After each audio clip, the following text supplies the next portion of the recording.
अगम निगम को खोज ले बुद्धि विवेक विचार, उदय अस्त का राज मिले तो बिन नाम बिगार। सत्संग के अंदर ये ज्ञान कराया जाता है कि जैसे कोई भी राजा बना है तो अपने पुण्य कर्मों से बना है, और भक्ति नहीं करता वो प्राणी अपने पुण्यों को, जो पूर्व जन्म के संग्रहित पुण्य हैं, उसके भाग्य में डिपॉजिट करके भेज रखा भगवान ने, उनको नाश ही कर रहा है, उनको खर्च रहा है। वो अब भविष्य की कमाई नहीं कर रहा है, भविष्य के लिए कुछ आगे का डिपॉजिट नहीं कर पा रहा है, केवल खर्च ही कर रहा है। परमात्मा क्या बताते हैं, अगम निगम को खोज ले बुद्धि विवेक विचार, उदय अस्त का राज मिले तो बिन नाम बिगार। पुराने समय की बात है, अब बातें याद आती वो पिछली कथाएं। एक 3 व्हीलर वाला था, बड़ा 3 व्हीलर जो पहले पेट्रोल के चले थे। उस 3 व्हीलर हमारे गांव से और लाखन माजरा गांव है, वहां तक 3 व्हीलर चला करते थे 2। उनमें से एक नहीं आया। एक दिन दूसरे ने पूछा कि कल क्या कारण हुआ, पहुंचे नहीं। तो उस 3 व्हीलर वाले ने बताया कि कल मैं बेगार में फंस गया था। बेगार क्या होती थी कि पहले पुलिस वालों के पास ये मोटर गाड़ियां नहीं होती थी, वो किसी भी जीप वाले को या किसी टेम्पू वाले को, उस 3 व्हीलर वाले को या 4 व्हीलर वाले को सुबह कैच कर लेते थे, सामने खड़ा कर लेते थे थाने का आगे। कहीं रेड मारनी हो, किसी प्रकार की कोई भी उन्होंने कहीं जाना होता था अक्षेत्र में, तो वो उन्होंने पकड़ लिया पुलिस वालों ने, और सारा दिन उसको टिकन नहीं दिया। को 20 गांवों के अंदर उन्हें पहुंचे, इधर उधर गए। तेल भी उसने अपनी जेब से डलवाया, और सारा दिन मनमाने 200 से 300 किलोमीटर का क्षेत्र तय कर दिया। आम आदमी तेनों दिखा दानो बड़ा स्पीड से चल रहा है, बड़ी कमाई कर रहा होगा, और कर रहा था अपने ही पल्ले से खर्च कर रहा था। तेल का भी कमाई तो थी नहीं उस दिन। तो उसको बिगाड़ बताते हैं। तो 3 व्हीलर वाले ने बताया कि मैं ऐसे ऐसे कल पुलिस का फंस गया था बिगाड़ में, और 200 रुपये का पेट्रोल अपनी जेब तक फूक का आया, कल कुछ चवन्नी मिली नहीं। उस समय के 200 रुपये आज के 20,000 रुपये, इतना वो खर्च हुआ उसका।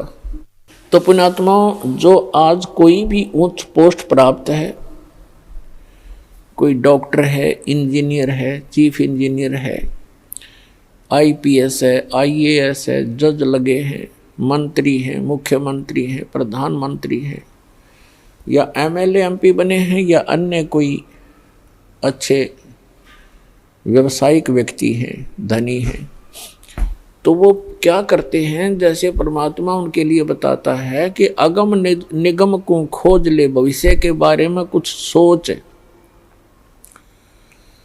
और बुद्धि विवेक विचार, उदय अस्त का राज मिले तो बिन नाम बिगारे।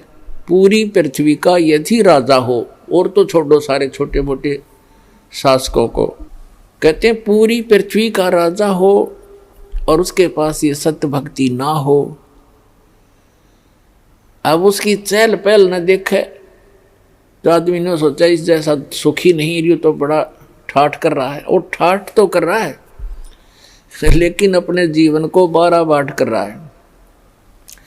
पिछले जन्म के पुण्यों को अपने ही पल्ले से खर्च कर रहा हो राजा और चक्रवर्ती राजा बनकर, और भविष्य की कमाई उसकी बन नहीं रही, क्योंकि वो बेगार कर रहा है। बेगार तो बेगार वाले की इनकम नहीं होती, पर स्पीड पूरी होती है। राजा का पूछकर एक छोटी सी स्टेट के चीफ मिनिस्टर का शेड्यूल पूछ लो, दिन का कितना का होता है।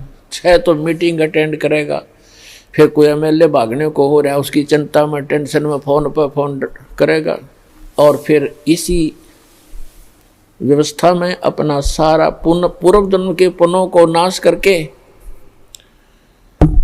और हाथ झाड़ कर चला जाता है। परमात्मा बताते हैं कि क्या मांगो कुछ थिर ना रहाई, और देखत नैन चला जग जाई, 1 लख पूत 1.25 लाख नाती, उस रावण के दीवान बाती। और कहते हैं कहे कबीर अंत की बारी, जैसे हाथ झाड़ कर चला जुआरी। ये प्राणी ऐसे जाता है जो सतभक्ति नहीं करता, केवल इस राजपाट या इस संसार के झूठे ठाठ को ही संग्रहित करने में लगा रहता है। जैसे जुए में हारा हुआ जुआरी हाथ मसलता जाता है, खाली हाथ जाता है, रोता पीटता जाता है। तो परमात्मा कहते हैं कहे कबीर अंत की बारी, जैसे हाथ झाड़ कर चला जुआरी। ऐसे जाओगे सतभक्ति नहीं करते तो। अब नित्यानंद जी अपने मकान की छत के ऊपर ये सब ज्ञान सुनकर विचलित हो गया, इतना प्रभावित हो गया, तड़फ उठी आत्मा कि क्या कर रहा हूं मैं, और करना क्या चाहिए था। कुछ ब्राह्मण घर में जन्म, ब्राह्मण लोग परमात्मा को अवश्य याद करते थे, चाहे गीता के माध्यम से, चाहे श्री कृष्ण जी के रूप में। लेकिन पोस्ट प्राप्त होने के बाद इस जीव में अभिमान हो जाता है। आज से 250 वर्ष पहले, आज से लगभग 250 वर्ष पहले ब्राह्मणों की एक बहुत विशेष रिस्पेक्ट होती थी समाज के अंदर, और ये सर्वोच्च कास्ट मानी जाती थी। इस कारण से भी अभिमान एक ब्राह्मण के घर जन्मे व्यक्ति में स्वाभाविक हो जाता था कि मैं ब्राह्मण घर में जन्मा हूँ, ब्राह्मण कुल में जन्मे। दूसरे फिर वो तहसीलदार की पोस्ट। अब ये 2 जबरदस्त बाधा उसके साथ अड़गी। एक तो ये कि हम तो जगत के गुरु ब्राह्मण, और एक सिंपल संत कहीं बैठकर कोई ज्ञान सुना रहा है और बता रहा है कि गुरु बिन माला फेरते, गुरु बिन देते दान, गुरु बिन दोनों निष्फल हैं, चाहे पूछो वेद पुराण। रामकृष्ण से कौन बड़ो उन्हों भी गुरु कीन, 3 लोक के वे धनी गुरु आज्ञा थी।